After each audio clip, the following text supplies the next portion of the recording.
Okay, sensory adaptation. So I want to start with a question that should help you just make sense of this. We've talked about thresholds, we talked about J and D.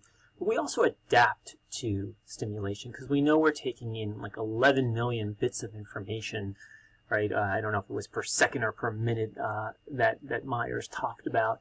We know that we're taking in a lot of information, but we're not attending to everything. But one question I think that can help you wrap your head around how we adapt to senses and what this concept of sensory adaptation means is this. Most of us wear socks when we're on our way to school, most of us, right? And I can feel them going on, right, when I put on my sock, but why don't I feel my socks all day or consistently all day, right? Well, that is really at the heart of what sensory adaptation is about, okay? One of the other things that's important about sensory adaptation is it seems to be the product of how our brain works, which is the product of evolution. So it seems to have some type of adaptability to the environment. Obviously, it's right in its name. That helps us survive, or better enables us to survive. So another really important concept that's connected to that is this. Okay, so again, you can read that on your own. Just make sure you're following me, and if I'm going too fast, pause me. And how does sensory adaptation work? Okay, if it allows us to stop attending to certain sensory stimuli. Well, remember reticular formation from Unit 3B? Part of it is this. This is part of the reason it works. Okay, so again, that's part of the reason why this works. So again, let's start with this question, and then let's get a little bit deeper into what sensory adaptation is about. Okay?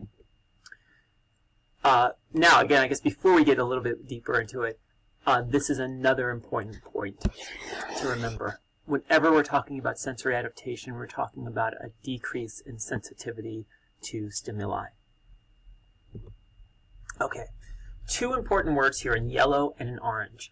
Myers only gives you sensory adaptation. A lot of other textbooks give you the word habituation. What's the difference? Okay, so again, we want to make sure that we're differentiating between these two related concepts, and I've color-coded them. Okay, now, sensory adaptation actually has to do with receptor cells getting less responsive to unchanging stimuli. So literally the cells, the neurons, become less responsive, those receptor cells. In habituation, which is in the yellow, we're still getting the stimulation, but the brain is simply not attending to it. We're not paying attention to it. An example might be right now in my office at home. My computer is making a slow, I should say a very low, not slow, humming type of noise, and it's usually always there. And I obviously can hear it now that I'm selectively attending to it. Remember that concept? But for the most part, as I'm making these podcasts and thinking about what I'm going to say to you and making sure I'm correct in what I'm saying to you, I'm not paying attention to that anymore. My ears are still taking in the sound waves, right? The sensory receptor cells are still working. However, I'm just not paying attention to it.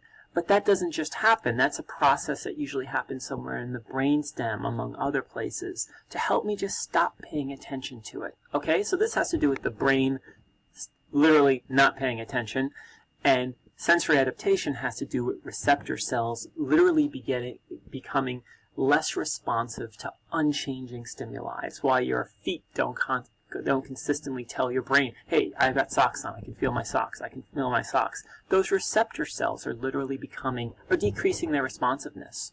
Okay? So here's another way to think about this. Again, remember these are kind of the main points. So again, keep in mind the difference between these two concepts, sensory adaptation and habituation. You'll need to know habituation for the AP. Okay? So that's that. That's sensory adaptation and habituation. One of the reasons why we don't drive ourselves crazy all day by constantly attending to everything in our environment, right? Okay, so highly adaptive. Okay.